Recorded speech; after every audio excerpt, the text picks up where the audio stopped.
A paz do Senhor, meus queridos irmãos em Cristo. Meu nome é Eunice Almeida, tenho 74 anos e hoje moro aqui em Campina Grande mesmo, na Paraíba, onde passei a maior parte da minha vida. Os vizinhos me conhecem como a Dona Eunice da esquina, aquela que sempre tem um cafezinho pronto e uma palavra amiga para quem precisa. Trabalhei muitos anos como auxiliar administrativa, criei 2 filhos e hoje sou avó de 5 netos lindos, que enchem minha casa de barulho e alegria todo fim de semana. Mas a história que vou contar hoje aconteceu há muito tempo, quando eu tinha 42 anos, lá em 1993. Foi o ano que mudou minha vida completamente, o ano em que Deus me mostrou que eu precisava acordar.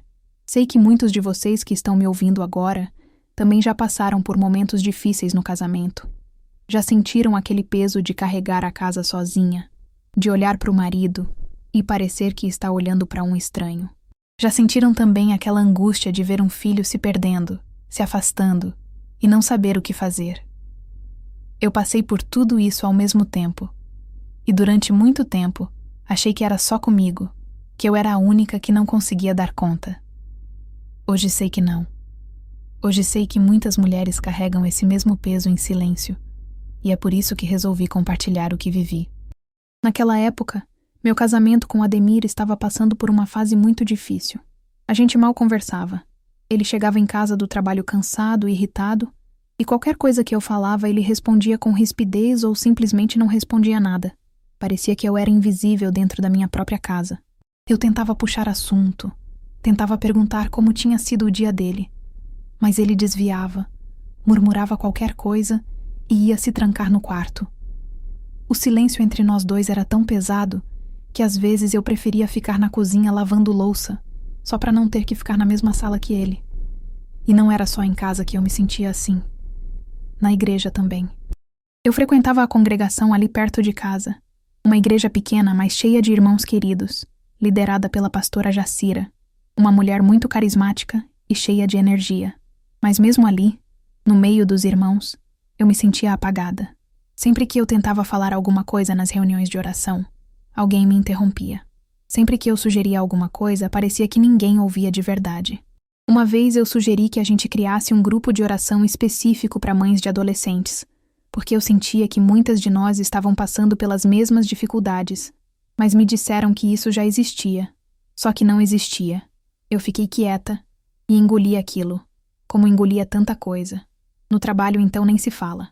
Eu era auxiliar administrativa numa lojinha de materiais de construção. E o dono, seu Aloísio, era um homem muito grosseiro. Ele fazia questão de me humilhar na frente dos clientes. Dizia que eu não sabia fazer nada direito. Fazia piadinhas maldosas sobre minha fé, sobre minha idade. Eu aguentava tudo calada porque precisava daquele emprego. As contas não paravam de chegar, e o dinheiro que Ademir trazia mal dava para cobrir o básico. Mas o que mais me doía naquele tempo era ver meu filho Tiago se perdendo. Ele tinha 16 anos e tinha mudado completamente. Antes era um menino doce, estudioso, que gostava de ajudar em casa. De repente começou a chegar tarde, a mentir sobre onde estava, a cheirar fumaça de cigarro. Eu tentava conversar com ele, mas ele me empurrava para longe com palavras duras. Dizia que eu não entendia nada, que eu era chata demais, que ele estava cansado daquela casa. Minha filha mais velha, a Miriam, também estava distante. Ela tinha 23 anos naquela época e sempre foi mais próxima do pai do que de mim. Eu sentia que ela me via como uma mulher fraca, apegada demais à fé, antiquada demais. Descobri por acaso que ela tinha arrumado emprego em outra cidade e tinha contado pro pai, mas não para mim. Quando soube, senti uma dor no peito que não consigo explicar. Era como se ela tivesse vergonha de mim. Foi num desses dias pesados, quando eu estava guardando roupas no guarda-roupa, que encontrei algo que mudou tudo. Eu estava procurando a certidão de nascimento do Tiago, porque precisava fazer a matrícula dele num curso técnico, e enquanto revirava os papéis antigos que a gente guardava ali no fundo, achei um extrato bancário escondido dentro de um livro velho. Peguei aquele papel e comecei a ler. Meu coração disparou. Tinha movimentações ali que não faziam sentido nenhum. Saques grandes, transferências estranhas, valores que contradiziam completamente o que Ademir sempre me falou sobre a renda da família. Fiquei parada ali segurando aquele papel, sentindo as mãos tremerem.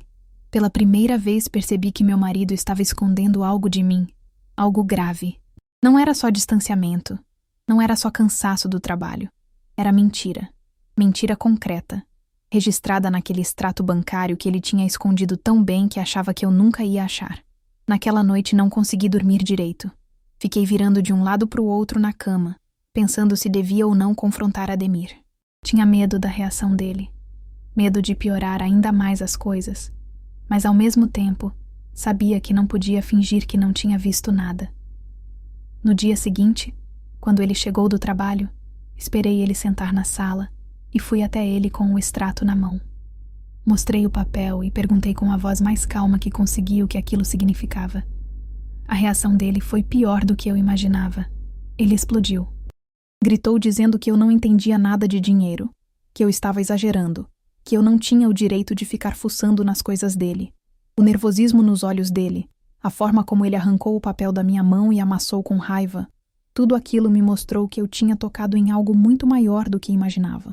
Ele saiu batendo a porta, e eu fiquei ali sozinha na sala, sentindo que o chão tinha sumido debaixo dos meus pés.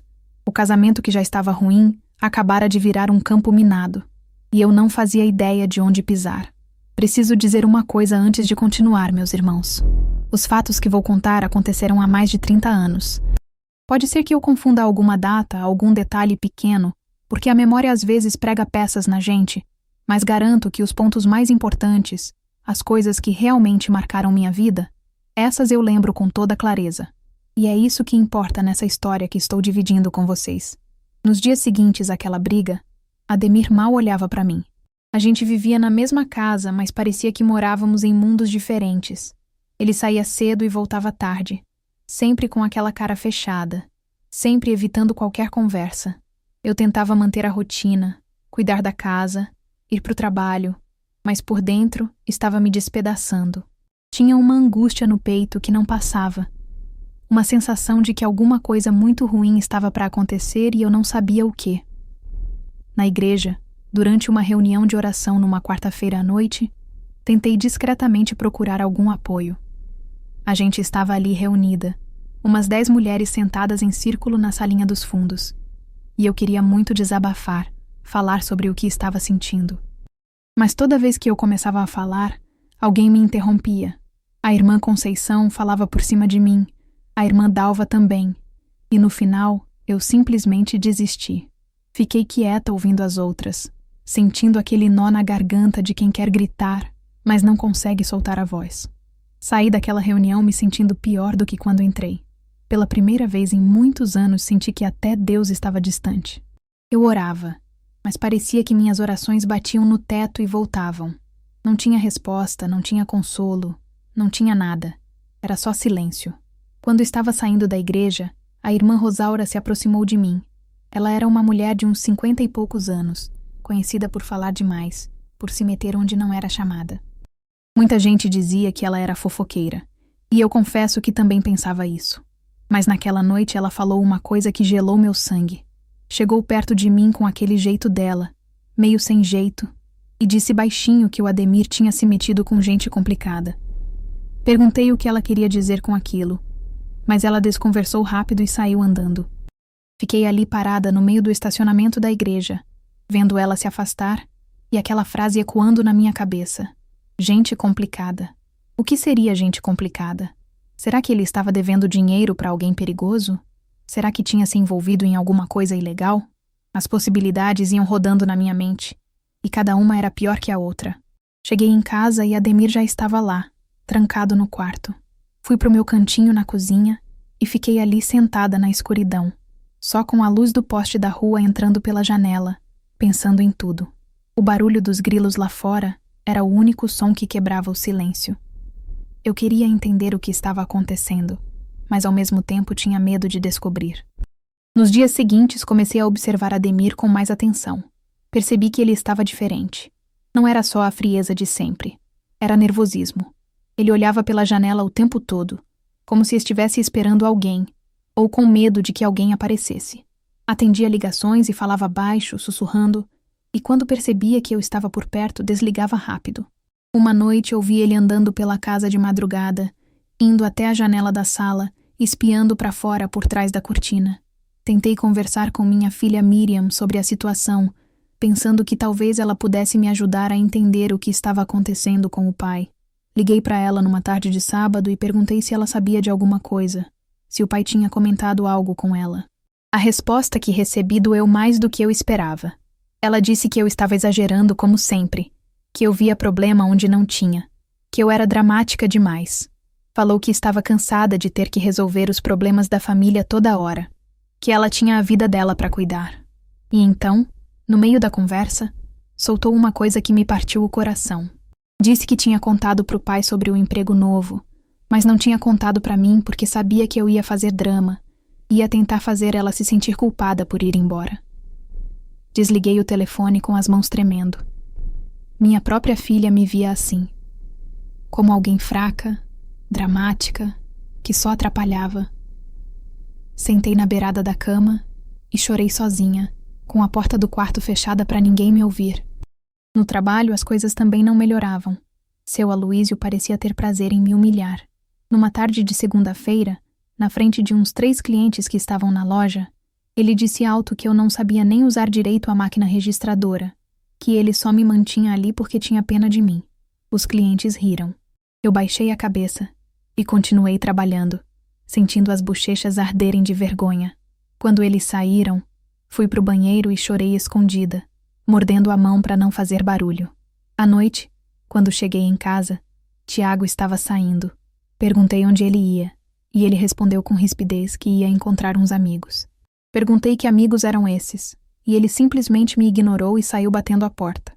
Fiquei ali parada na sala vazia, ouvindo o som dos passos dele se afastando na calçada, e uma sensação horrível tomou conta de mim. Estava perdendo meu filho, e não sabia como segurar ele. Naquela noite não consegui jantar. Fiquei sentada na cozinha olhando para a comida no prato sem conseguir levar nada à boca. Ademir nem apareceu para jantar. Ficou trancado no quarto a noite inteira. A casa estava em silêncio, mas era um silêncio pesado, sufocante, que parecia gritar tudo o que a gente não estava falando. Fui deitar, mas não consegui dormir. Ficava revirando de um lado para o outro, pensando em tudo o que estava acontecendo. O casamento desmoronando, o filho se perdendo, a filha me rejeitando, o trabalho me destruindo aos poucos, a igreja onde eu não conseguia ser vista. Era tudo demais, tudo pesado demais para uma pessoa só carregar. Foi aí que decidi que no dia seguinte ia seguir o Tiago. Precisava saber com quem ele estava andando, o que estava fazendo, onde estava indo. Precisava entender o que estava acontecendo com meu menino antes que fosse tarde demais. O medo apertava meu peito, mas eu sabia que não podia mais fingir que não estava vendo nada. Não podia mais ficar parada esperando tudo desmoronar. No dia seguinte, quando Tiago saiu de casa dizendo que ia encontrar os amigos, esperei uns minutos e saí atrás dele. Meu coração batia acelerado. As mãos suavam frio. Nunca tinha feito aquilo antes. Nunca tinha seguido meu filho escondida. Mas a situação estava me obrigando a tomar atitudes que jamais imaginei que tomaria. Segui ele a uma distância segura, sempre me escondendo atrás de postes e carros estacionados. Tiago atravessou algumas ruas e foi parar num terreno baldio ali perto do bairro das Malvinas. De longe consegui ver 3 rapazes esperando por ele. Um deles, o mais velho, tinha uns 19 anos, cabelo comprido, jeito largado. Esse era o Ramon, eu descobri depois. Os outros 2 também eram mais velhos que o Tiago. Fiquei ali escondida atrás de um muro, observando. Eles estavam rindo alto, fumando, chutando latas vazias pro alto. A forma como o Ramon colocava o braço no ombro do Tiago, a forma como falava com ele gesticulando muito, aquilo tudo me deu um aperto no peito. Eu conhecia aquele tipo de influência. Já tinha visto antes. Era o tipo de amizade que destruía menino, que levava para caminhos sem volta. Voltei para casa com as pernas bambas e o coração partido. Quando o Tiago chegou mais tarde, tentei conversar com ele. Disse que precisávamos conversar sobre as amizades dele, que eu estava preocupada. A reação dele foi explosiva. Gritou comigo dizendo que estava cansado de ser tratado como criança, que eu não entendia nada da vida dele, que o Ramon era mais amigo dele do que a própria família. Falou que estava farto daquela casa, daquela pressão toda, e foi pro quarto batendo a porta com força.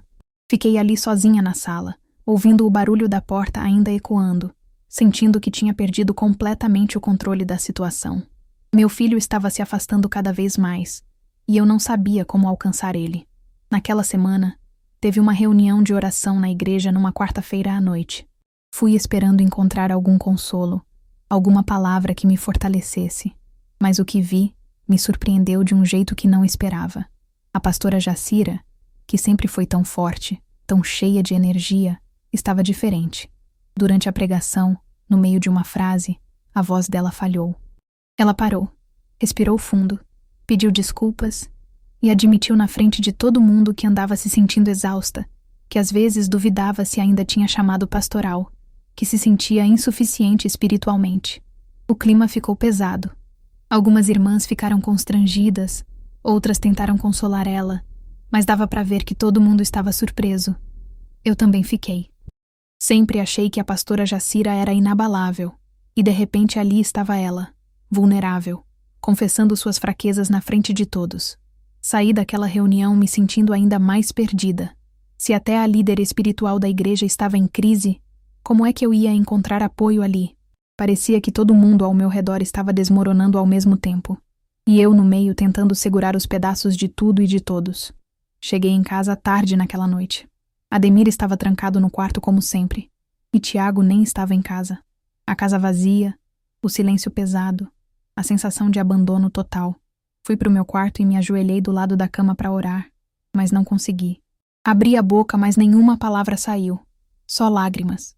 Chorei ali sozinha, em silêncio, pedindo a Deus que me mostrasse o que fazer, que me desse força para aguentar tudo aquilo.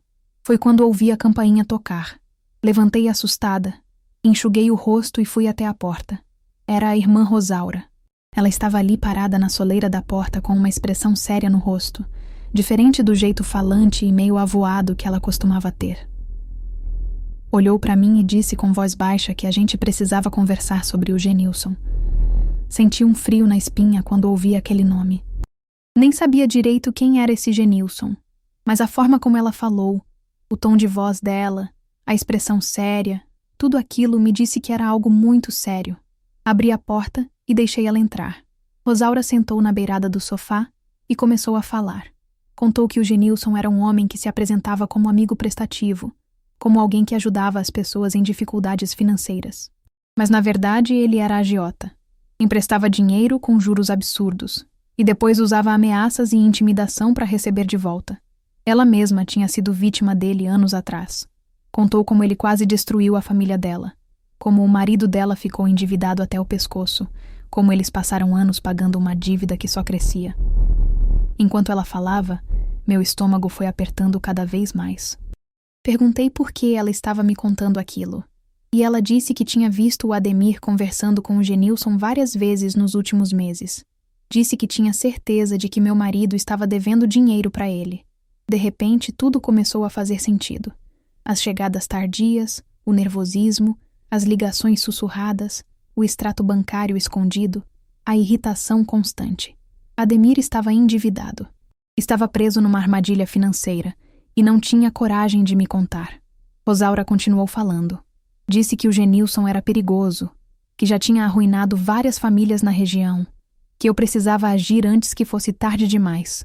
Contou que já tinha tentado denunciar ele à polícia anos atrás, mas ninguém acreditou nela porque ele era visto como um homem respeitável na comunidade. Disse que ele era esperto, que sabia se camuflar bem. Quando ela terminou de falar e foi embora, fiquei ali sentada no sofá, sozinha na sala escura, tentando processar tudo o que tinha ouvido. Meu marido estava envolvido com um agiota perigoso.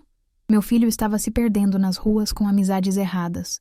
Minha filha estava me rejeitando. A igreja não me via. O trabalho me destruía. E Deus parecia calado. Foi naquela noite, sentada ali no escuro, que pensei pela primeira vez em subir ao Monte da Serra do Cupim.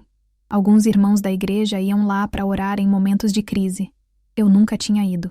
Sempre tive medo de subir sozinha. Sempre achei que não era forte o suficiente. Mas agora, sentia que precisava. Não por fé, mas por desespero absoluto. Decidi que no dia seguinte, não importava o medo que sentisse. Eu ia subir naquele monte sozinha. No dia seguinte, acordei com aquela decisão martelando na cabeça. Ia subir ao monte. Mas antes precisava entender melhor com quem o Tiago estava andando. Não podia mais fingir que não estava vendo o que estava acontecendo com meu filho. Quando ele saiu de casa naquela tarde dizendo que ia encontrar os amigos, esperei uns minutos e saí atrás dele de novo. Dessa vez consegui chegar mais perto sem ser vista. Escondi-me atrás de um muro velho no terreno baldio das Malvinas e fiquei ali observando. O Ramon estava lá com os outros 2 rapazes. Consegui ouvir pedaços da conversa. O Ramon colocou o braço no ombro do Tiago e disse alto, rindo, que ele conseguia mais do que pensava, que não precisava ligar para o que os outros diziam, que a família só atrapalhava. Os outros 2 concordaram, batendo palmas e incentivando meu filho a fazer alguma coisa que eu não conseguia entender direito. O jeito como aquele rapaz falava com o Tiago, a intimidade, a influência que ele exercia, tudo aquilo acendeu um alerta vermelho dentro de mim. Eu conhecia aquele tipo de amizade.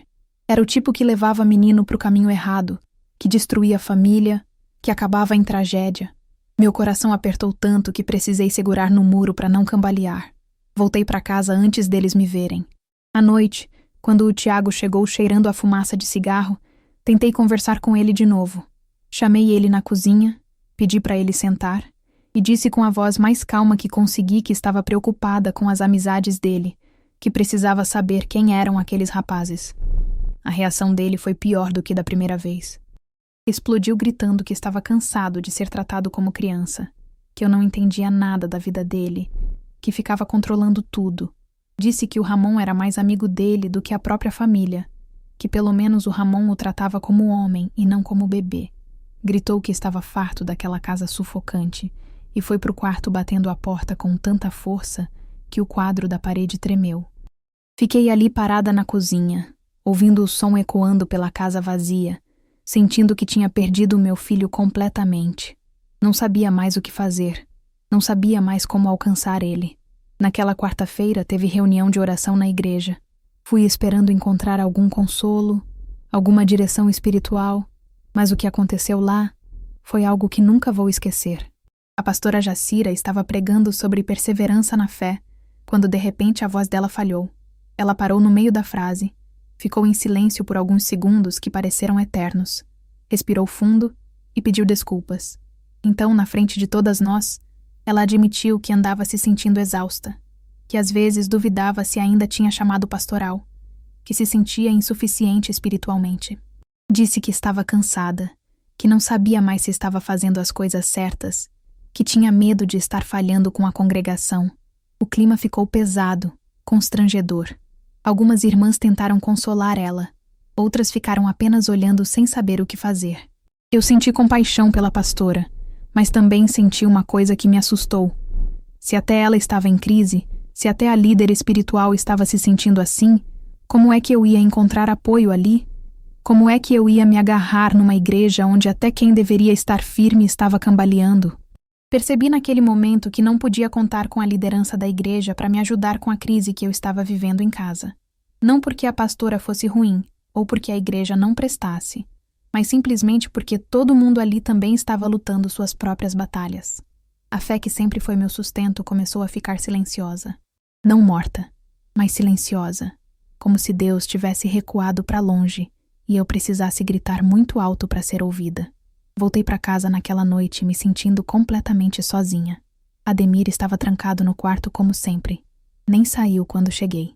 O Tiago nem estava em casa. Tinha saído de novo sem avisar. A Miriam estava longe, vivendo a vida dela em outra cidade sem se importar com o que estava acontecendo aqui. A igreja não me via. O trabalho me destruía. E Deus parecia calado. Sentei no sofá da sala no escuro, apenas com a luz do poste da rua entrando pela janela, e fiquei ali pensando em tudo. O barulho dos carros passando lá fora, o latido distante de algum cachorro, o vento batendo no portão. Tudo parecia tão normal lá fora, enquanto dentro de mim estava tudo desmoronando. Foi quando ouvi a campainha tocar. Olhei para o relógio da parede, eram quase 10 horas da noite. Quem seria àquela hora? Levantei assustada e fui até a porta. Quando abri, era a irmã Rosaura. Ela estava ali parada com uma expressão séria no rosto, diferente de tudo que eu já tinha visto nela. Olhou para mim e disse com voz baixa e firme que a gente precisava conversar sobre o Genilson. Aquele nome. Genilson. Senti um frio percorrer minha espinha inteira. Abri a porta e deixei a Rosaura entrar. Ela não fez rodeios, não ficou com aquele jeito falante de sempre. Sentou na beirada do sofá e começou a falar com uma seriedade que eu nunca tinha visto nela. Contou que o Genilson era um homem que se apresentava como amigo prestativo, como alguém que ajudava as pessoas em dificuldades financeiras. Muita gente na região conhecia ele, achava ele um homem bom, respeitável. Mas a verdade era completamente diferente. Ele era agiota. Emprestava dinheiro com juros absurdos e depois usava intimidação e ameaças para receber de volta. Não batia em ninguém, não ameaçava diretamente, mas tinha um jeito de pressionar que destruía as pessoas aos poucos. A Rosaura então começou a contar a própria história, e foi a primeira vez que eu ouvi aquilo. Anos atrás, quando o marido dela perdeu o emprego, eles ficaram desesperados com as dívidas. O Genilson apareceu como um salvador, oferecendo dinheiro rápido com condições aparentemente boas. Eles aceitaram. No começo parecia que estava tudo bem, mas os juros eram tão altos que a dívida nunca diminuía, só crescia. Quanto mais eles pagavam, mais deviam. Ela contou que chegou um ponto em que o Genilson começou a aparecer na porta da casa deles em horários inconvenientes, sempre com aquele sorriso falso, sempre fazendo perguntas sobre onde estava o dinheiro, quando iam pagar. O marido dela ficou tão desesperado que quase teve um colapso nervoso. Levaram anos para conseguir se livrar daquela dívida, e quando finalmente conseguiram, a família já estava destruída emocionalmente. Enquanto ela falava, meu estômago foi apertando cada vez mais. Perguntei por que ela estava me contando aquilo tudo, e ela disse que tinha visto o Ademir conversando com o Genilson várias vezes nos últimos meses. Tinha visto eles juntos no centro da cidade. Tinha visto o Genilson indo na direção da minha casa mais de uma vez. Ela tinha certeza de que meu marido estava devendo dinheiro para ele. De repente, tudo começou a fazer sentido. As chegadas tardias, o nervosismo constante, as ligações sussurradas, o extrato bancário escondido, a forma como ele explodia quando eu perguntava sobre dinheiro. O Ademir estava preso numa armadilha financeira e não tinha coragem de me contar. Estava afundando sozinho e me deixando do lado de fora sem entender nada. A Rosaura continuou falando. Disse que o Genilson era perigoso, que já tinha arruinado várias famílias na região, que eu precisava agir antes que fosse tarde demais. Contou que ela mesma já tinha tentado denunciar ele à polícia anos atrás, mas ninguém acreditou nela.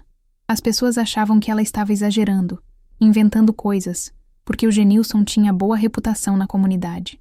Ele era esperto, sabia se camuflar bem, sabia parecer respeitável. Ela me aconselhou a procurar ajuda, a não ficar esperando a situação piorar, a conversar com outras pessoas que poderiam ter passado pela mesma coisa. Disse que eu não estava sozinha, que tinha outras famílias que foram vítimas dele também.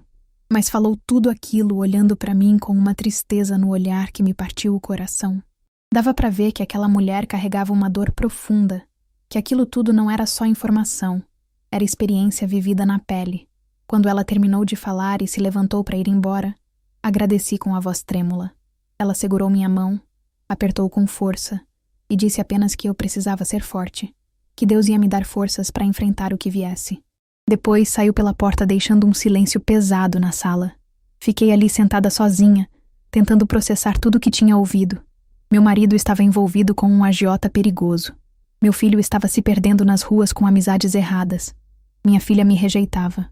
A igreja não me via. O trabalho me destruía. E Deus parecia calado. Fui pro quarto e tentei orar. Me ajoelhei do lado da cama. Fechei os olhos, mas não consegui. A mente girava sem parar. As palavras não saíam. Só conseguia sentir o coração disparado e a respiração curta. Tentei de novo. Forcei as palavras, mas era como se tivesse uma parede entre mim e o céu. Nada passava. Foi ali, ajoelhada no chão frio do quarto, que pensei no Monte da Serra do Cupim. Alguns irmãos da igreja iam lá para orar em momentos de crise espiritual profunda. Eu nunca tinha ido. Sempre tive medo de subir sozinha. Sempre achei que não era forte o suficiente, que aquilo era pra gente mais espiritual do que eu. Mas agora sentia que precisava ir. Não por fé, mas por desespero absoluto. E isso me assustava profundamente. Estava indo buscar Deus não porque acreditava que Ele ia responder, mas porque não tinha mais ninguém a quem recorrer. Era minha última opção, meu último recurso. E eu sabia que isso estava errado. Sabia que minha fé não deveria ser assim. Mas era o que eu tinha naquele momento. Decidi que no dia seguinte, não importasse o medo que sentisse, não importasse se achasse que não era digna o suficiente, eu ia subir naquele monte sozinha. Ia lá no alto e ia colocar tudo para fora. Ia gritar se fosse preciso. Ia exigir que Deus me ouvisse, porque eu não aguentava mais carregar aquele peso sozinha. No dia seguinte, acordei com aquela decisão firme no peito. Ia subir ao monte. Não falei nada pro Ademir, não falei nada pro Tiago. Simplesmente saí de casa no meio da tarde e fui. A subida foi muito mais difícil do que eu imaginava. A Serra do Cupim não era muito alta, mas para quem não tinha costume de subir, para quem estava emocionalmente exausta como eu estava, cada passo parecia pesar toneladas. Sentia as pernas pesadas, a respiração curta, o suor escorrendo pelas costas. O sol estava começando a descer, pintando o céu de laranja e roxo, e eu subia devagar, parando de vez em quando para respirar. Parecia que estava carregando a vida inteira nas costas. Cada problema, cada dor, cada decepção, tudo estava ali pesando em cima de mim enquanto eu subia aquele monte sozinha. Pensei em desistir várias vezes. Pensei em voltar para casa e esquecer aquela ideia, mas alguma coisa me empurrava para frente. Quando finalmente cheguei lá no alto, o sol já estava quase sumindo no horizonte. O vento batia forte, levantando a poeira seca do chão. Não tinha mais ninguém ali. Estava completamente sozinha. Olhei para a cidade lá embaixo, as luzes começando a acender, e senti um aperto no peito. Me ajoelhei ali mesmo, na terra seca e dura, e comecei a despejar tudo que tinha guardado por anos. Falei em voz alta, sozinha ali no alto do monte, com o vento levando minhas palavras. Confessei a culpa que sentia por não ser boa o suficiente, a dor de me sentir invisível na própria casa e na própria igreja, o cansaço de carregar tudo sozinha, sem ajuda de ninguém. Falei da frustração com o Ademir, do medo de perder o Tiago, da mágoa que sentia da Miriam. Falei do trabalho que me destruía, do chefe que me humilhava, da sensação de que minha vida não valia nada para ninguém. E então confessei algo que nunca tinha dito em voz alta para ninguém, nem para mim mesma. Disse que às vezes culpava a Deus por minha vida não ter tomado outro caminho.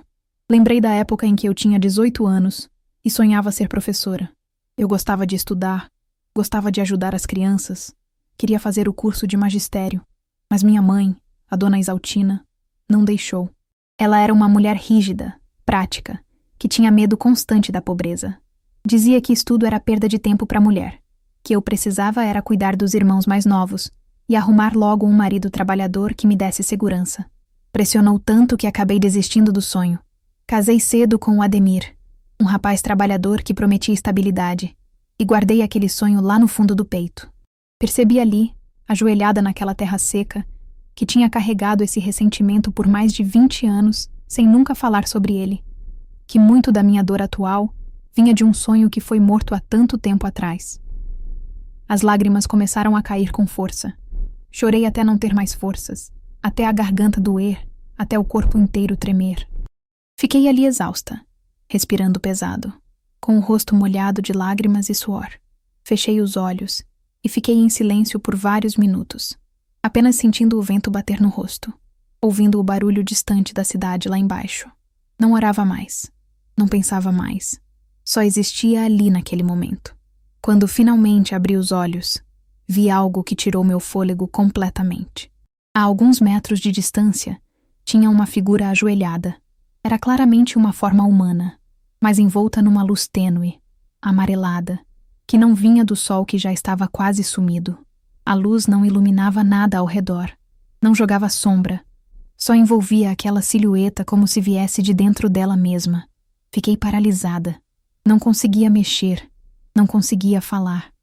Não era medo do tipo que te faz correr ou gritar, era uma impressão profunda de algo sagrado, algo diferente de tudo que eu já tinha sentido na vida. Meu coração batia devagar, pesado, como se o tempo tivesse mudado ali em cima. A figura não se movia, não tinha traços definidos, não falava, não fazia som nenhum, apenas permanecia ali ajoelhada, como se estivesse orando junto comigo. Pisquei tentando entender o que estava vendo, E quando abri os olhos de novo, a figura tinha desaparecido. Completamente. O chão onde ela estava continuava intocado, sem marca nenhuma. E então veio a paz. Uma paz que eu nunca tinha sentido em toda a minha vida. Não era alívio, não era felicidade. Era uma paz profunda, que parecia ter tirado um peso imenso dos meus ombros, sem tocar em mim fisicamente. Caí em lágrimas de novo, mas dessa vez não era desespero. Era libertação. Era como se alguém tivesse me dito sem palavras que eu não estava sozinha, que nunca estive sozinha.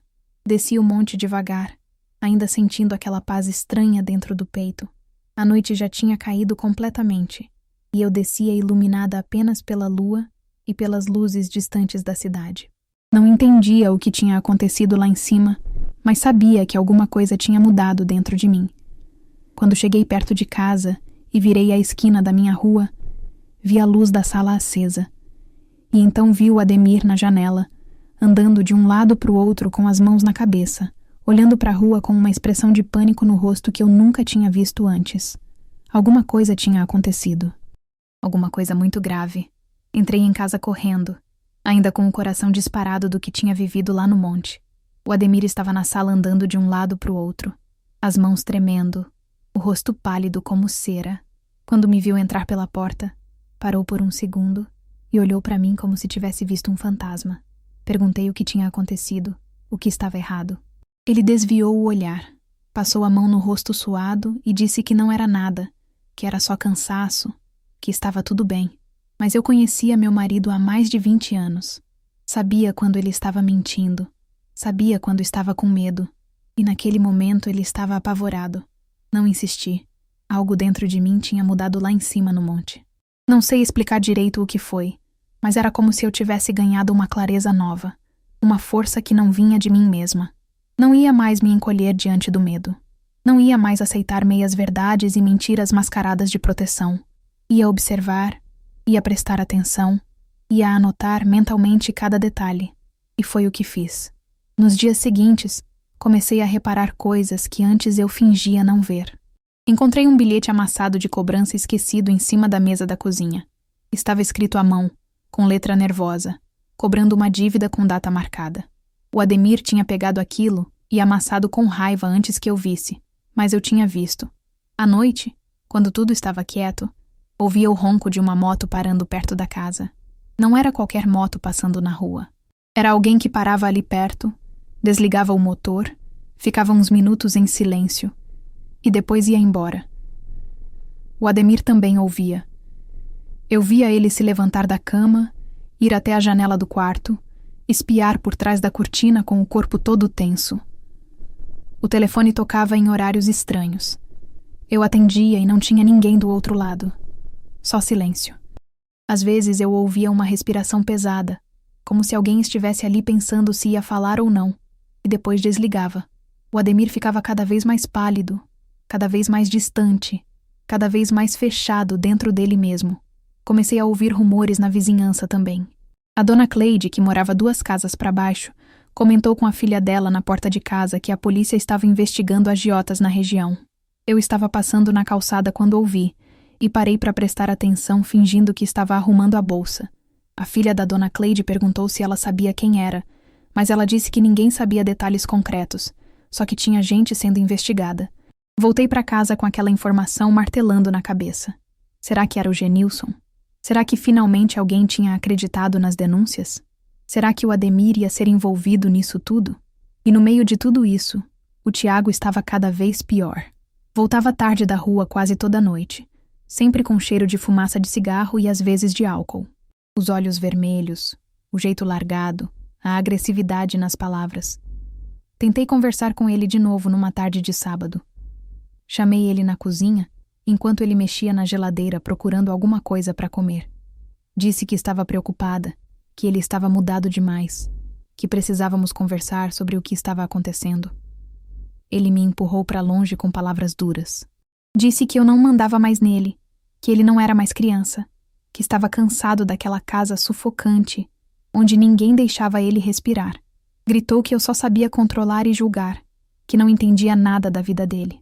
Saiu batendo a porta da cozinha e foi pro quarto dele, deixando a geladeira aberta.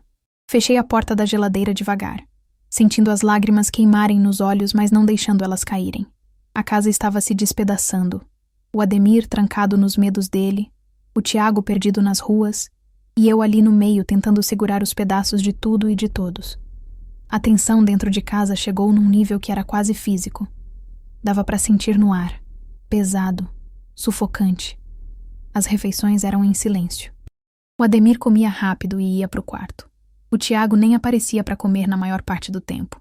Eu ficava ali sozinha na cozinha, comendo devagar, ouvindo o barulho da televisão baixa na sala vazia. Foi numa dessas tardes que o telefone tocou, e era a Esther, irmã do Ademir. Ela ligava de vez em quando, mas dessa vez a voz dela estava diferente, preocupada. Perguntou como o irmão estava, se ele andava bem, se estava tudo certo com a gente. Pela primeira vez em muito tempo, fui completamente honesta. Disse que não sabia mais, que ele estava estranho e fechado, que alguma coisa estava errada, mas ele não contava nada. A Esther ficou em silêncio por uns segundos. Ouvi a respiração dela do outro lado da linha. Então ela disse que precisava me contar uma coisa, mas hesitou. Ficou em silêncio de novo, como se estivesse lutando internamente sobre se devia ou não falar. No final, disse apenas que ia nos visitar em breve, que precisávamos conversar pessoalmente. Desligou, deixando aquela sensação estranha no ar. O Tiago continuava saindo toda noite. Eu ficava acordada esperando ele voltar, sentada na sala com a luz apagada, olhando pela janela. Via ele chegando tarde, às vezes cambaleando, às vezes rindo sozinho, às vezes com o rosto fechado. Meu coração doía cada vez que via meu filho daquele jeito, mas eu não sabia mais o que fazer para alcançar ele. Numa quinta-feira à noite, o Tiago saiu de novo. Disse que ia voltar logo, que era só para dar uma volta com os amigos. Eu olhei para ele e pedi que tomasse cuidado. Ele nem respondeu, só acenou com a cabeça e saiu. Passou 1 hora, passou 2 horas, passou 3 horas.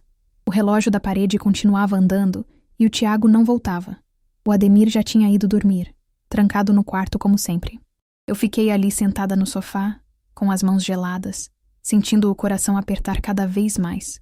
Quando deu meia-noite e ele ainda não tinha voltado, comecei a andar pela casa. Ia até a janela, olhava para a rua vazia, voltava para o sofá, levantava de novo. Uma angústia tomou conta de mim, uma sensação ruim que eu não conseguia explicar. Não era só preocupação de mãe, era algo mais profundo, mais forte. Era como se meu coração soubesse que alguma coisa muito grave tinha acontecido com meu filho. Quando o telefone tocou, passava da 1 hora da madrugada. Corri para atender com as mãos tremendo tanto que quase derrubei o aparelho. Do outro lado da linha tinha uma voz de homem que eu nunca tinha ouvido antes. Ele se identificou como Márcio. Disse que era dono de um depósito de peças ali no bairro das Malvinas e que estava com o Tiago. Meu coração parou. Perguntei o que tinha acontecido, se meu filho estava bem, se ele estava machucado. O homem disse com voz firme mas calma que o Tiago estava bem fisicamente, mas que eu precisava ir buscar ele. Disse o endereço e desligou. Acordei o Ademir batendo na porta do quarto, gritando que alguma coisa tinha acontecido com o Tiago. Ele levantou confuso, ainda meio dormindo, e quando entendeu a situação ficou pálido. Saímos correndo para a rua. Eu nem lembro direito se tranquei a porta de casa ou não. O caminho até o bairro das Malvinas foi o mais longo da minha vida. Minha cabeça imaginava as piores coisas possíveis. O Tiago preso. O Tiago ferido. O Tiago envolvido em algo que não tinha volta.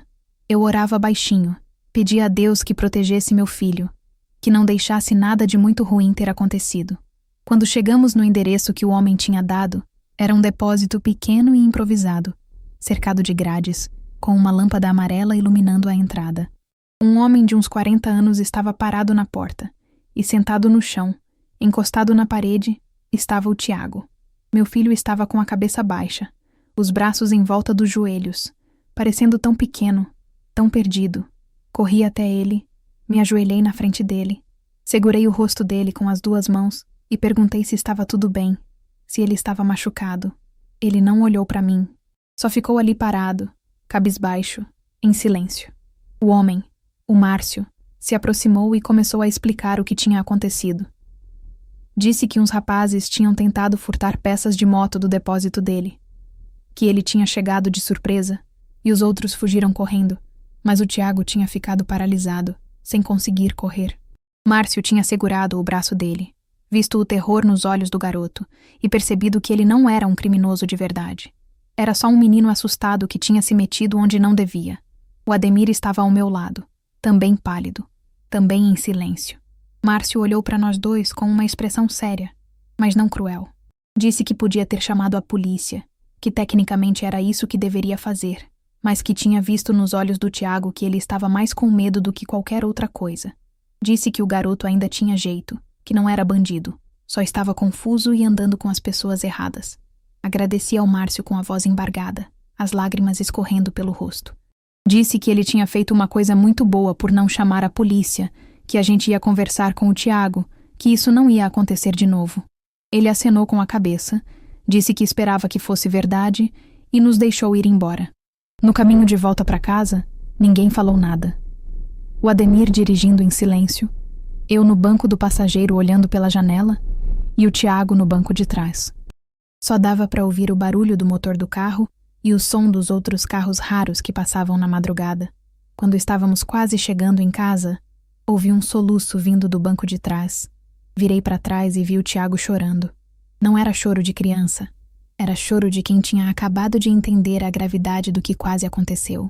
Ele cobria o rosto com as mãos, os ombros tremendo, tentando não fazer barulho, mas não conseguindo segurar. Pedi pro Ademir encostar o carro. Ele parou ali mesmo na rua vazia e eu desci e abri a porta de trás. Sentei do lado do Tiago e abracei meu filho. Ele desabou no meu ombro chorando alto, dizendo que não queria ter ido, que o Ramon tinha pressionado ele, que ele estava com medo, mas não sabia como sair daquela situação. Segurei ele com força, sentindo o corpo dele tremer todo, e disse baixinho no ouvido dele que a gente ia resolver aquilo juntos, que ele não estava sozinho, que eu ia ajudar ele a se afastar daquele grupo. Disse que eu amava ele mais do que tudo nessa vida, que não ia deixar ele se perder. O Tiago chorou até não ter mais lágrimas. O Ademir saiu do carro e veio sentar do outro lado do filho. Pela primeira vez em meses, nós três estávamos ali juntos, sem brigas, sem gritos, sem portas batendo. Só uma família quebrada tentando se juntar de novo. Voltamos para casa devagar. Ajudei o Tiago a ir para o quarto dele. Cobri ele com o cobertor mesmo ele estando de roupa. E fiquei ali sentada na beirada da cama vendo ele dormir. O rosto dele ainda estava inchado de tanto chorar. Mas havia uma paz ali que eu não via há muito tempo. Saí do quarto dele e fui para a cozinha. O Ademir estava sentado à mesa, com a cabeça entre as mãos. Sentei do outro lado e ficamos ali em silêncio por um tempo. Então ele levantou a cabeça, me olhou com os olhos vermelhos e disse que a gente precisava conversar, que ele não podia mais esconder o que estava acontecendo. Mas antes que ele começasse a falar, o telefone tocou de novo. Eram quase 9 horas da manhã. Quem ia ligar àquela hora? Atendi com o coração apertado, e era uma voz que eu não conhecia. Um homem se identificou como delegado e disse que precisava falar com o Ademir Almeida, que ele tinha sido intimado a prestar depoimento sobre um caso que estava sendo investigado. O nome citado foi Genilson Araújo. Passei o telefone pro Ademir com a mão tremendo. Vi o rosto dele ficando cada vez mais branco enquanto ele ouvia o que o delegado estava dizendo. Quando desligou, ele ficou parado ali segurando o telefone, olhando para a parede com olhos vazios. Disse baixinho que estava acabado, que tinha perdido tudo, que não sabia o que fazer. E pela primeira vez desde que a gente se casou, vi meu marido desmoronar completamente. Nos dias que se seguiram, a casa virou um campo de tensão silenciosa. O Ademir mal saía do quarto. Ficava trancado ali dentro, deitado na cama olhando para o teto, ou sentado na beirada olhando para as próprias mãos. Eu tentava conversar com ele, mas ele não respondia. Só balançava a cabeça dizendo que estava tudo perdido. O Tiago, depois daquela noite horrível, também mudou. Não saiu mais de casa. Ficava no quarto dele na maior parte do tempo, em silêncio, pensativo. Quando descia para comer alguma coisa, evitava olhar nos nossos olhos. A vergonha e o medo ainda estavam muito frescos. Foi quando a Esther chegou. A irmã do Ademir apareceu na porta de casa numa tarde de sábado, com uma mala pequena na mão e uma expressão séria no rosto. Disse que ia ficar uns dias com a gente, que precisávamos conversar sobre muita coisa. Preparei café, coloquei na mesa da cozinha e chamei o Ademir. Ele desceu relutante, com o rosto abatido e os olhos fundos de quem não estava dormindo direito há dias. Sentou à mesa sem olhar para a irmã. A Esther respirou fundo e começou a falar. Disse que tinha guardado um segredo por anos demais, que achava que estava protegendo a família, mas agora percebia que estava só prolongando uma mentira que destruía todos. Olhou para o irmão e disse que precisava contar a verdade sobre o pai deles, sobre o natalício. O Ademir levantou a cabeça com os olhos arregalados. Perguntou o que ela queria dizer. A Esther continuou com a voz firme, mas emocionada. Contou que o pai deles, aquele homem severo que sempre cobrou tanto do Ademir, que sempre disse que o filho desperdiçava dinheiro, que sempre culpou ele pelas dívidas da família, na verdade era um jogador compulsivo. Disse que o natalício apostava em jogos clandestinos há anos, que perdia fortunas escondido e que colocava a culpa no filho para ninguém descobrir a verdade. Que todas aquelas vezes que ele gritou com o Ademir dizendo que ele era irresponsável com dinheiro, que não sabia administrar nada, que ia levar a família à ruína, na verdade, era o próprio natalício quem estava fazendo tudo isso. A Esther chorava enquanto falava. Disse que descobriu isso há muitos anos, mas teve medo de contar. Teve medo de destruir a família, de causar uma ruptura irreparável. Mas agora, vendo o irmão se afundando na mesma lama de mentiras e dívidas, não conseguia mais ficar calada. O Ademir ficou em silêncio por longos segundos. Olhava para a irmã como se não conseguisse processar o que estava ouvindo. Então o rosto dele começou a se contorcer, as lágrimas começaram a cair, e ele desabou ali mesmo na mesa da cozinha. Chorou alto, sem vergonha, sem se segurar. Chorou como eu nunca tinha visto ele chorar em todos os anos de casamento. Entre soluços ele começou a falar. Disse que passou a vida inteira tentando provar para o pai que era bom o suficiente, que não era um fracassado, que conseguia cuidar da família, que carregou aquele peso de ser chamado de irresponsável, de incompetente, de incapaz, e que tudo isso moldou quem ele se tornou. Admitiu que se envolveu com o Genilson por orgulho. Que quando a empresa dele começou a passar por dificuldades, em vez de me contar, em vez de pedir ajuda, preferiu procurar dinheiro rápido para resolver tudo sozinho e provar que era capaz. Que caiu na armadilha do agiota por medo de parecer fracassado, por medo de ser mais uma vez chamado de incompetente. Reconheceu que mentiu para mim durante meses, que escondeu as dívidas, que me afastou com frieza e rispidez para eu não descobrir a verdade. Disse que reproduziu com a própria família o mesmo padrão de distanciamento e frieza que aprendeu com o pai, que se tornou exatamente aquilo que mais odiava. Eu estava sentada ali na mesa ouvindo tudo aquilo com o coração apertado. Sentia raiva, sentia tristeza, sentia compaixão, tudo junto e misturado, mas algo dentro de mim, aquela força que tinha vindo lá do monte, me dizia para não fugir daquela conversa, para não gritar, para não acusar, mas também para não me anular. Quando o Ademir terminou de falar, respirei fundo e disse que a gente ia enfrentar as consequências juntos, que eu ia ficar do lado dele, mas que ele precisava ser completamente honesto dali para frente. Nada mais de mentiras, nada mais de esconder as coisas, nada mais de me tratar como se eu fosse incapaz de aguentar a verdade. Disse que o casamento ia ser redefinido, que não ia mais aceitar ser invisível dentro da própria casa, que não ia mais aceitar ser tratada com frieza e rispidez, que se a gente ia continuar juntos, ia ser com sinceridade, mesmo que doesse, mesmo que fosse difícil. O Ademir acenou com a cabeça, ainda chorando, e pela primeira vez em muito tempo, estendeu a mão para mim por cima da mesa. Segurei a mão dele, sentindo os dedos trêmulos e suados, e apertei com força. A Esther ficou ali sentada conosco chorando também. Pediu desculpas por ter guardado aquele segredo por tanto tempo. Disse que achava que estava fazendo o certo, mas percebeu que estava errada.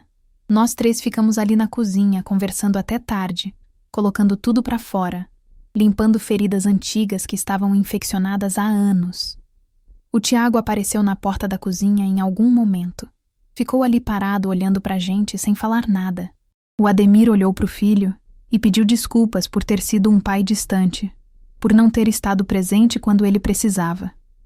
O Tiago não falou nada, mas acenou com a cabeça e veio sentar com a gente. Nos dias seguintes, o Ademir prestou depoimento na delegacia. A investigação sobre o Genilson estava avançando rápido. Denúncias de várias famílias tinham se acumulado, e a rede ilegal dele estava sendo desmontada. O Ademir não foi preso, mas recebeu multa por participação indireta e teve que declarar falência da empresa. Foram dias muito difíceis. Ver o homem com quem eu tinha me casado há mais de 20 anos perdendo tudo, tendo que lidar com as consequências dos próprios erros, foi doloroso. Mas também foi libertador. Pela primeira vez a gente estava lidando com a verdade, por mais feia que ela fosse.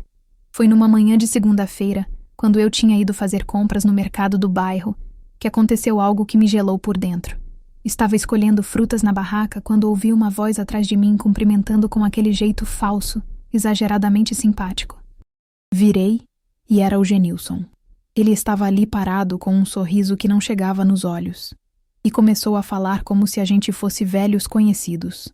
O Genilson estava ali parado na minha frente com um sorriso que não chegava nos olhos. Cumprimentou como se a gente fosse velhos conhecidos. Perguntou como estava a família, como iam as coisas em casa. A voz dele era suave demais, controlada demais, e isso me deixava ainda mais desconfortável do que se ele estivesse gritando. Respondi com educação fria que estava tudo bem. Ele continuou falando, perguntando pelo Ademir de um jeito casual, como se fosse apenas curiosidade de vizinho. Disse que andava difícil encontrar meu marido ultimamente, que tinha passado lá em casa algumas vezes, mas parecia que ele estava sempre ocupado. O tom era de conversa normal, mas eu sabia que não era. Então ele se aproximou um pouquinho mais, baixou a voz e disse com aquele sorriso falso que o Ademir estava devendo mais do que eu imaginava e que seria bom para todo mundo se as coisas fossem resolvidas logo. Não foi uma ameaça direta, não tinha grito, não tinha agressividade, mas a pressão psicológica estava ali, sutil, calculada, pesada. Senti um frio percorrer minha espinha inteira. Meu instinto era sair correndo, era tremer, era baixar a cabeça e concordar com tudo. Mas algo dentro de mim, aquela força que tinha vindo do monte, me segurou firme no lugar. Olhei nos olhos do Genilson, respirei fundo e disse apenas que ia falar com meu marido. Ele sorriu de novo, acenou com a cabeça e se afastou dizendo que esperava que a gente resolvesse as coisas da melhor forma possível. Ficou ali parado, me observando por mais alguns segundos antes de virar e ir embora. Quando ele saiu do mercado, minhas pernas começaram a tremer. Segurei na beirada da barraca de frutas para não cambalear. O feirante perguntou se eu estava bem, e eu disse que sim, que era só tontura. Paguei as compras que tinha escolhido, e saí dali o mais rápido que pude. No caminho para casa, tudo que a Rosaura tinha me contado sobre o Genilson voltou com força na minha cabeça. A forma como ele manipulava as pessoas, como pressionava sem parecer que estava pressionando, como destruía famílias inteiras mantendo aquela máscara de homem respeitável.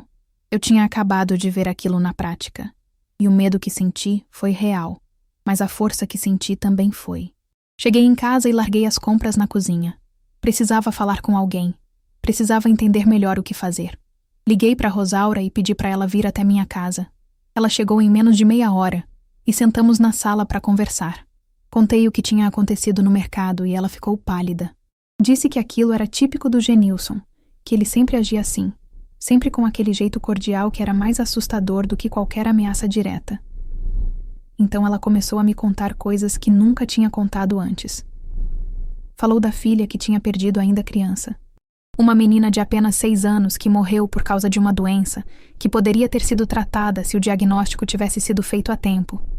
Contou que o hospital público estava lotado, que os médicos estavam sobrecarregados, que houve negligência médica e que quando finalmente descobriram o que a menina tinha já era tarde demais. Disse que aquela perda destruiu ela por dentro, que durante anos ficou deprimida, quase não saía de casa, quase não falava com ninguém, e que quando finalmente conseguiu voltar a viver, desenvolveu uma necessidade de proteger as outras pessoas. Ficou hipervigilante. Começou a falar demais porque tinha medo que o silêncio permitisse novas tragédias. Quando o marido dela caiu na armadilha do Genilson anos depois, ela tentou de tudo para alertar outras famílias.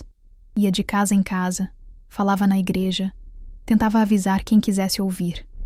Mas ninguém acreditava nela. Achavam que ela estava exagerando, que estava inventando coisas, que era só uma mulher fofoqueira querendo chamar atenção. Rosaura chorava enquanto falava, e eu também chorava ouvindo. Percebi naquele momento que por trás de toda aquela falação excessiva havia uma mulher profundamente ferida que tinha escolhido transformar sua dor em proteção para os outros. Não era fofoca, era desespero de quem já perdeu demais e não queria ver ninguém mais perdendo. Me levantei do sofá, sentei do lado dela e abracei aquela mulher com força.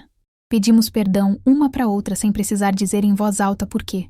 Ela me perdoava por ter julgado ela durante anos, e eu a perdoava por não ter conseguido me proteger antes. Ficamos ali abraçadas, chorando até não ter mais lágrimas. Depois daquilo, a Rosaura me incentivou a procurar ajuda legal, a não esperar a situação piorar. Disse que a investigação da polícia estava avançando, que outras famílias tinham denunciado o Genilson, e que era importante eu estar preparada para o que viesse. Me deu coragem para enfrentar o que eu precisava enfrentar. Na segunda-feira seguinte, fui trabalhar como sempre. O clima na loja estava pesado como de costume, e o seu Aloísio estava de mau humor.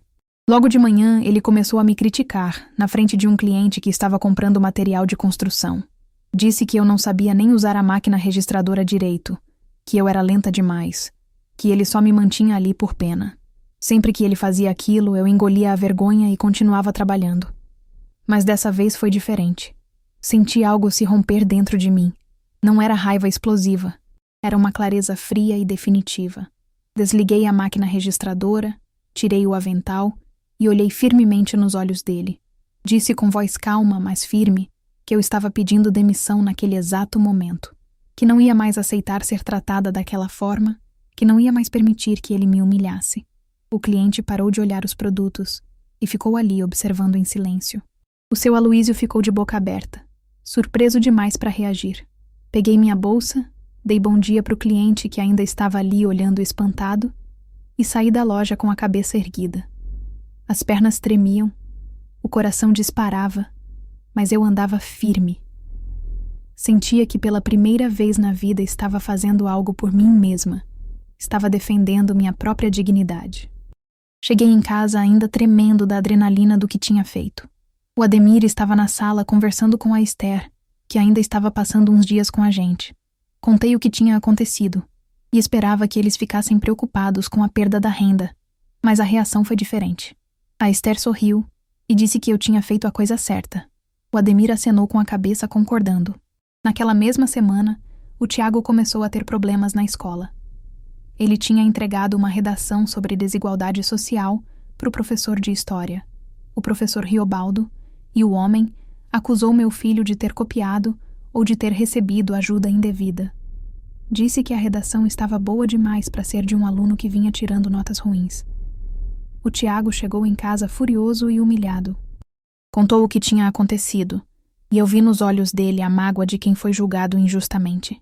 Foi então que decidi ir pessoalmente na escola conversar com o professor. Na manhã seguinte fui até lá. O professor Riobaldo era um homem de uns 40 anos. Sério, metódico. Expliquei para ele com calma e respeito que meu filho estava passando por um processo de transformação, que tinha se aproximado de um vizinho idoso chamado seu Damião, que estava ensinando ele a consertar objetos, e que essa convivência tinha despertado nele uma sensibilidade nova sobre a vida e sobre as pessoas. Disse que o Tiago tinha escrito aquela redação sozinho, inspirado nas conversas que tinha com o vizinho, e que o professor tinha cometido um erro grave ao acusar sem investigar direito. Falei tudo isso olhando nos olhos dele, sem gritar, mas com firmeza. O professor Riobaldo ficou em silêncio por alguns segundos. Então pediu para ver outros trabalhos do Tiago, comparou a letra e reconheceu que tinha errado ao julgar precipitadamente. Pediu desculpas para mim e disse que ia pedir desculpas para o meu filho também. Voltei para casa com o coração mais leve. Estava aprendendo a usar a voz que nunca tinha usado antes, a defender as pessoas que eu amava, a defender a mim mesma. O Tiago continuava passando as tardes com o seu Damião, aprendendo a consertar rádios e ventiladores. Mas comecei a reparar que o vizinho estava diferente. mais magro, mais cansado, tossindo com frequência. O Tiago também percebia. Voltava para casa preocupado, dizendo que o seu Damião não estava bem. Foi numa sexta-feira à tarde que bateram na porta de casa. Eram 2 policiais. Disseram que precisavam falar com o Ademir Almeida. Tinham documentos oficiais para entregar referentes ao caso do Genilson Araújo. Meu marido precisava se apresentar para prestar depoimento imediatamente. O Ademir recebeu os papéis com as mãos tremendo. Quando os policiais foram embora, ele sentou no sofá e ficou ali parado, olhando para os documentos sem conseguir falar nada. Eu sentei do lado dele, segurei a mão dele e disse que a gente ia enfrentar aquilo juntos. Dessa vez sem mentiras, sem máscaras, sem fugir da verdade. O Ademir prestou depoimento na delegacia na segunda-feira seguinte. Passou o dia inteiro lá respondendo perguntas, assinando documentos, enfrentando as consequências do que tinha feito. Quando voltou para casa no final da tarde, estava pálido, abatido, mas havia algo diferente no olhar dele. Não era mais aquela frieza distante. Era vulnerabilidade real. Sentou na mesa da cozinha e me contou tudo em detalhes. Disse que ia ser multado por participação indireta no esquema de agiotagem, que a empresa ia ser formalmente declarada falida, que ia responder judicialmente, mas não seria preso. As multas eram pesadas, e a gente ia ter que vender algumas coisas para conseguir pagar. O clima em casa era de luto. A gente tinha perdido a empresa, tinha perdido boa parte da renda, tinha perdido a estabilidade financeira. Mas não era mais aquela guerra silenciosa de antes. A verdade estava exposta, dolorosa, mas libertadora. Pela primeira vez em anos, a gente conseguia conversar sem gritar, sem se atacar, sem se esconder. O Tiago surpreendeu todo mundo naqueles dias. Ele começou a ajudar o pai com pequenas tarefas domésticas sem ser pedido. Consertava coisas que estavam quebradas pela casa, usando o que tinha aprendido com o seu Damião. Oferecia presença silenciosa quando o pai estava cabisbaixo. Não julgava, não cobrava, apenas estava ali. Vi naqueles gestos simples a maturidade que meu filho estava desenvolvendo. A relação entre pai e filho começou a se reconstruir sobre bases mais honestas, mais humanas. O Ademir percebia isso e ficava emocionado. Dizia que não merecia aquela bondade do filho depois de ter sido um pai tão ausente. Foi num sábado à tarde que a Miriam apareceu de surpresa. Ela tinha ligado dizendo que ia vir passar o fim de semana com a gente, mas não esperávamos que ela chegasse tão cedo. Quando abri a porta e vi minha filha ali parada com uma mala na mão e lágrimas nos olhos, soube que alguma coisa importante ia acontecer. Preparei café, coloquei na mesa e chamei a Miriam pra gente conversar. Dessa vez, fui eu quem puxou a conversa difícil. Perguntei diretamente por que ela sempre me tratou com tanta frieza, por que nunca confiou em mim, por que sempre pareceu ter vergonha de mim. A Miriam ficou defensiva no começo. Disse que eu estava exagerando, que não era assim, mas insisti. Disse que precisava entender, que não ia mais aceitar viver com aquela distância entre nós duas sem saber o porquê. Foi então que ela desabou. Começou a chorar, e pela primeira vez na vida eu vi minha filha vulnerável na minha frente. Ela contou que guardava uma mágoa antiga, de quando tinha 15 anos, e pediu apoio para fazer um curso técnico. Eu tinha negado. Disse que não tínhamos dinheiro, que ela precisava esperar. A Miriam disse que sempre achou que eu tinha negado por ciúmes, por não querer que ela tivesse oportunidades que eu mesma nunca tive. Que cresceu achando que eu era uma mãe mesquinha que prendia os filhos por inveja, e que por isso se afastou de mim, se aproximou do pai e construiu uma vida longe para não ter que lidar com aquela mágoa. Ouvi tudo aquilo com o coração partido. Lágrimas escorriam pelo meu rosto enquanto ela falava. Quando ela terminou, respirei fundo e expliquei a verdade daquela época. Contei que naquele ano a situação financeira estava terrível, que o Ademir estava endividado e eu não sabia, que ele controlava todo o dinheiro da casa e não me deixava tomar decisões. Expliquei que neguei o curso não por ciúmes, mas por medo. Medo de não conseguir pagar, medo de deixar a situação piorar, medo de decepcionar ela se prometesse algo e não conseguisse cumprir. Pedi perdão por não ter explicado isso direito na época, por ter deixado ela crescer, achando que eu não queria o bem dela. A Miriam chorava cada vez mais. Se levantou da cadeira, veio até mim e me abraçou com força. Ficamos ali abraçadas, chorando juntas. Mãe e filha finalmente se entendendo depois de tantos anos de distância. Ela pediu perdão por ter me julgado mal, por ter sido tão dura comigo. Eu pedi perdão por não ter sido mais clara, por não ter lutado mais por ela. Quando nos soltamos, ela olhou para mim e disse uma coisa que nunca vou esquecer. Disse que sempre achou que eu era uma mulher fraca, mas que agora percebia que eu era a pessoa mais forte que ela conhecia. Que carregar tudo aquilo em silêncio durante anos, segurar a família mesmo sendo invisível, era uma força que ela não tinha dimensão antes. Naquele fim de semana, a Miriam ficou com a gente e conversamos muito. Pela primeira vez em anos, tinha risadas dentro de casa, tinha leveza, tinha conexão verdadeira entre mãe e filha. Durante aqueles dias, também tive uma conversa muito importante com a pastora Jacira. Ela me procurou na igreja num domingo depois do culto e pediu pra gente conversar em particular. Fomos pra salinha dos fundos e lá ela desabafou comigo sobre a crise que estava vivendo. Confessou que se sentia insuficiente espiritualmente, que duvidava do chamado pastoral, que tinha medo de estar falhando com a congregação. Ouvi ela com atenção e, surpreendentemente, consegui oferecer palavras de conforto e sabedoria que nem eu sabia que tinha dentro de mim. Disse a ela que crise espiritual não significava falta de fé, significava amadurecimento. Que Deus permitia que a gente passasse por vales escuros justamente para aprender a confiar nele de verdade, não só quando tudo estava bem. Falei da minha própria experiência no monte, de como me senti abandonada por Deus durante tanto tempo e de como descobri que Ele estava ali o tempo todo esperando eu abrir os olhos. A pastora Jacira me ouviu com lágrimas nos olhos. Quando terminei de falar, ela segurou minhas mãos e pediu perdão por ter me ignorado tantas vezes na igreja, por não ter me visto quando eu precisava ser vista. Disse que reconhecia que tinha falhado comigo e com outras mulheres que também ficaram invisíveis. Então ela me fez um convite que mudou minha vida. Disse que queria reestruturar o Ministério de Mulheres da igreja e me convidava para ajudar a liderar o grupo de apoio às mães de adolescentes. Justamente aquele grupo que eu tinha sugerido meses antes e me disseram que já existia. Aceitei com humildade. Não porque me achava melhor que ninguém, mas porque finalmente entendia que tinha algo para oferecer.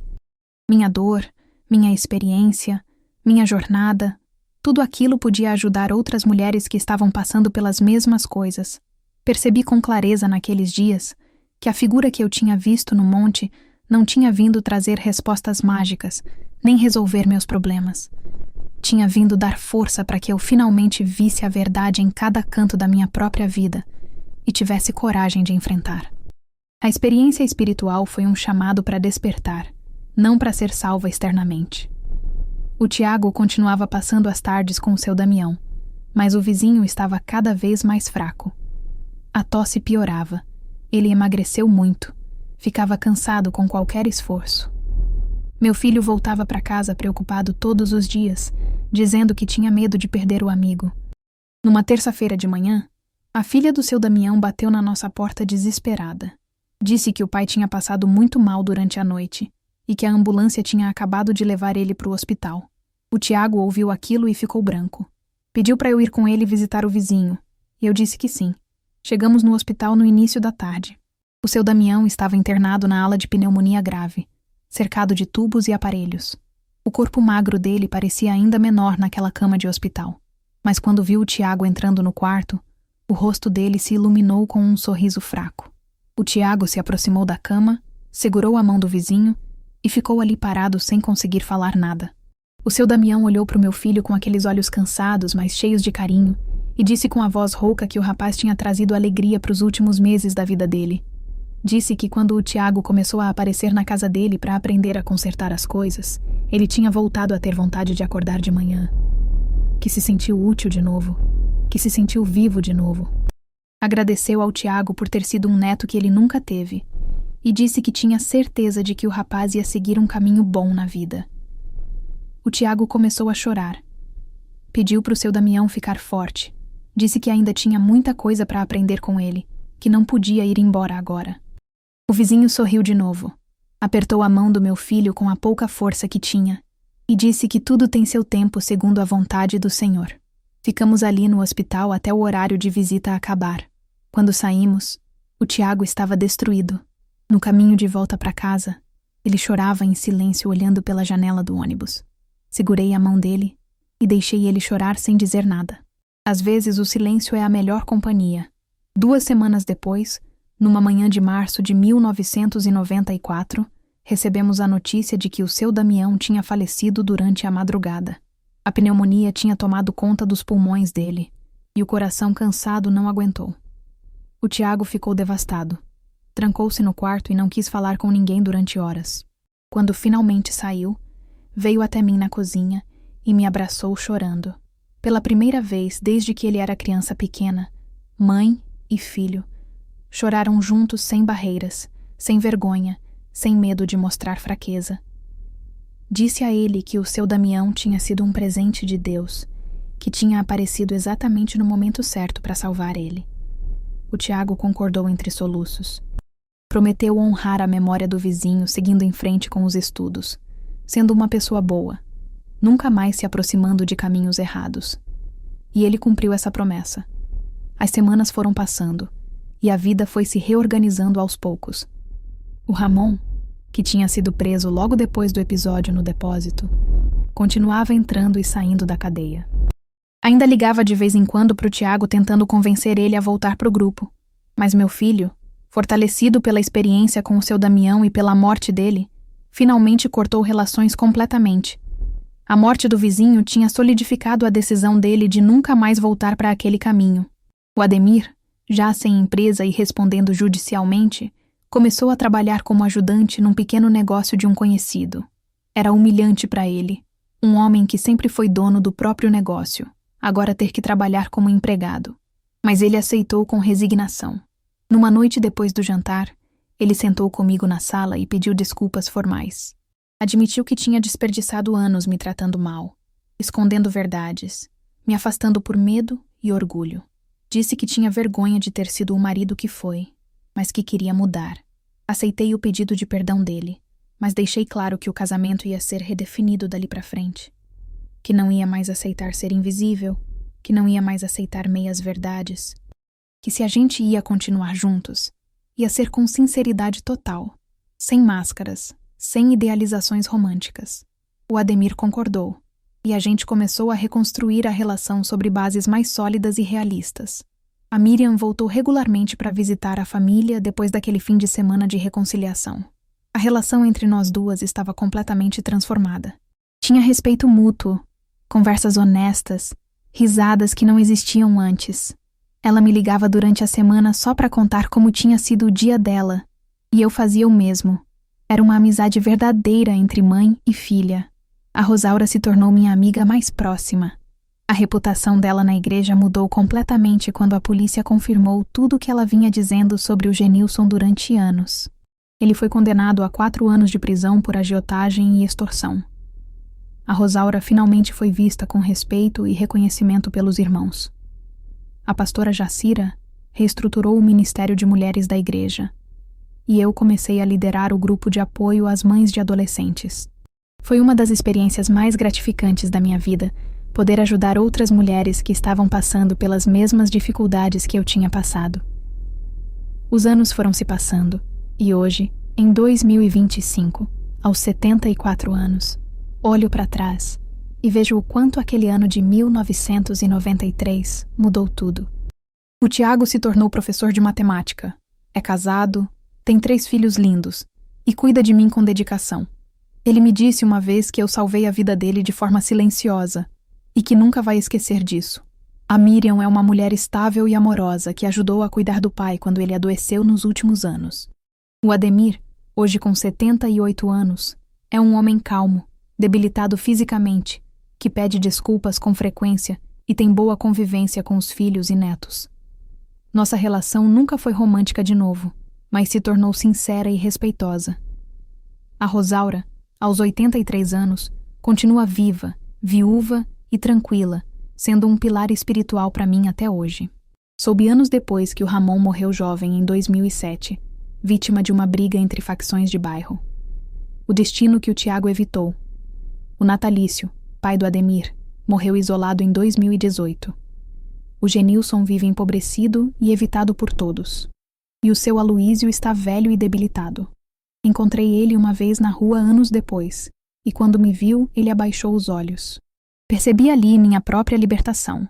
Voltei a estudar em cursos comunitários entre 1997 e 1998, realizando parcialmente o sonho antigo de ser educadora. Me tornei referência espiritual para outras mulheres na igreja, mas sem nenhum cargo formal. Apenas presença, sabedoria e empatia genuína. Finalmente compreendo o que aconteceu naquele dia no monte. A figura luminosa não veio resolver meus problemas. Veio me mostrar que eu mesma precisava despertar. Não recebi respostas prontas, mas recebi força para abrir os olhos para a verdade, tanto externa quanto interna. Nunca mais presenciei nada parecido, mas também nunca mais me senti sozinha. Minha vida foi dividida entre antes de subir o monte e depois de abrir os olhos lá em cima. E hoje sei que o verdadeiro milagre não foi ver aquela figura. Foi o despertar que veio depois, que me transformou de mulher invisível em mulher que finalmente enxergou a própria força. Se você está me ouvindo e está passando por algo parecido, quero que saiba que você não está sozinho. Que Deus vê você mesmo quando parece que ninguém mais vê. E que às vezes o milagre que a gente tanto pede não vem para resolver os problemas, mas para nos dar força para enfrentar eles. Se essa história tocou seu coração, peço que inscreva-se no canal, deixe seu like e compartilhe com alguém que precisa ouvir isso hoje. Que a paz do Senhor esteja com todos vocês. Amém.